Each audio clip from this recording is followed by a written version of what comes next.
Hi there, I'm Pramila Jayapal, and I'm so proud to represent the 7th Congressional District of the state of Washington, and I am sitting here with Liz Watson, a progressive Democrat running for Congress in Indiana's 9th District. This is a targeted race in southern Indiana, and Liz, I'm so proud to say, is a Congressional Progressive Caucus political arm endorsed candidate, and one of my favorite challengers in this election because of her strong background advocating for working families as labor policy director here in Congress and as director of the workplace justice at the National Women's Law Center. So Liz, introduce yourself and tell everyone, why did you decide to run? Well, thank you, Congresswoman. And first, I want to say it's such an honor to have your support. You are a role model for me, and the way that you are consistently speaking truth to power in this Congress and being very, very clear about what this Congress's priorities ought to be, everything from Medicare for all to college for all to standing up for working families and making sure that hardworking people get paid what they are owed, to making sure that we are protecting our immigrants and creating a pathway to citizenship, to fighting for an infrastructure plan that's going to mean a real public investment in creating good jobs here at home.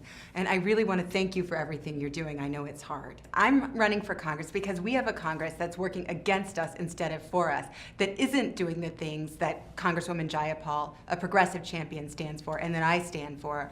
My family has benefited from some of the best things that Congress has achieved, from things like the GI Bill, from the Social Security Act, from Medicare. My dad was the first in our family to go to college on the GI Bill, and his mom was a widow. And the reason that his family had a roof over their head was a combination of her hard work as a secretary and Social Security survivors benefits. And when my dad got sick last year, the reason that my mom didn't lose the house is because of Medicare. He had a 16-week illness, the kind of illness that would bankrupt any family except maybe Donald Trump and my opponent, Trey Hollingsworth. So, I think that our Congress ought to be about creating opportunity in people's lives, but what I see out of this Congress is a Congress that wants to take away health care, take away safety and health protections that keep people from dying on the job, take away the ability to earn a decent living for you and for your family. And I'm sick and tired of it. When President Trump came into office, and when Trey Hollingsworth, my opponent in this race, came into office, I was standing on the House floor trying to protect working people, and I couldn't do it, and I couldn't do it because we don't have the votes. And I saw that every single time Trey Hollingsworth took a vote, he voted against hardworking Hoosiers, and I'm sick and tired of it. And I said to myself, you know what? If I'm gonna be able to be effective for the people I love in Southern Indiana and across the nation, I'm gonna have to be able to vote for us. That's so exciting, and I can't tell you, how important it is that we have candidates like you running across the country, winning progressive champions who didn't just, what I love about you, Liz, is you didn't just come to this, sort of as a newbie. You have been in the trenches working on these issues, working with labor unions, working with workers to protect workers here in Congress. So we're incredibly grateful to you for that. One of the things that really excites me about what you're doing is you're doing this Showing Up Town Hall series across all your, I think it's 13 counties. That's right. Mm-hmm. And to me, that's so exciting because you're out there talking to people. So tell us a little bit about what you're doing. We have a congressman who never shows up anywhere, and I have just made a decision that I am going to be in every county in our district, and we're talking about the issues that really matter to Hoosiers. We're talking about making sure that every single person in Southern Indiana has health care. We're talking about solving the terrible opioid crisis that's ravaging our district. We're talking about making sure that the jobs in Southern Indiana pay a living wage and that people have the freedom to come together to bargain for their fair share. We're talking about making sure we have clean air and clean water to drink. We're talking about making sure that we keep our public schools in Indiana, because you know what? We are really in danger of them being privatized. Indiana has leaned further into vouchers than any other state, and of course Betsy DeVos is the poster child for vouchers, and we know they don't work in Indiana. We've seen what happens. There's so much at stake, I think, in this world right now, and I think that when we talk about what every person needs, regardless of where you live in the country, it's dignity. It's the ability to put food on the table and a roof over your head and have a job that allows you to feel good about what you're contributing and send your kids to college without mountains of debt.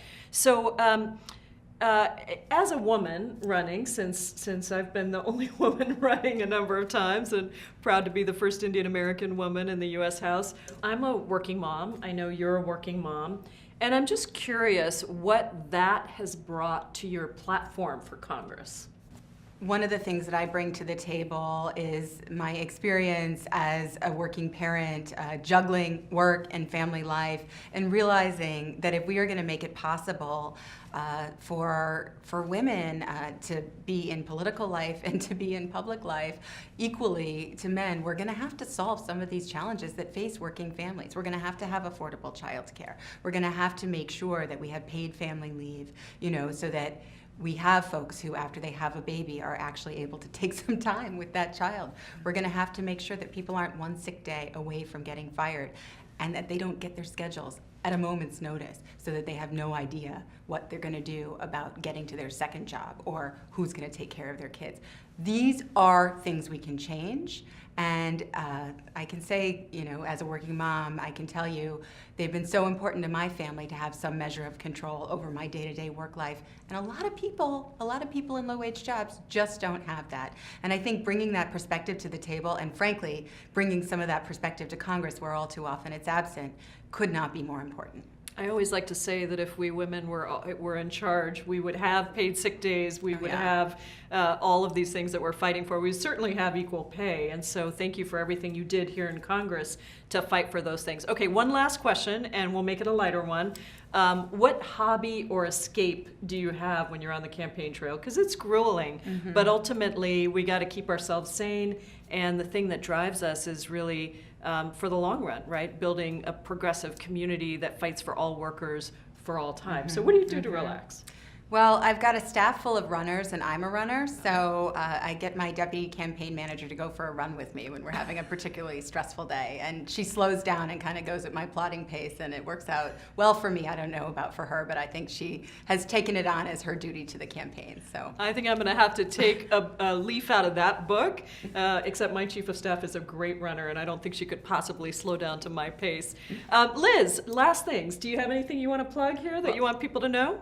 Well, if I come to Congress, I'll go running with you anytime. We'd probably maybe we're the deal. same pace. It It's sounds a like. deal. Okay. I want to let you know that you can find more about my campaign at lizforindiana.com. Please check us out there. You can also check us out on Facebook at Liz for Indiana. And on Twitter, which is also Liz for Indiana. This is a race that we're going to win. We have historically been a Democratic district. We are going to be again. I am knitting together a durable and winning majority of working class and progressive voters, the kind of winning Democratic majority that is going to flip our district back to blue.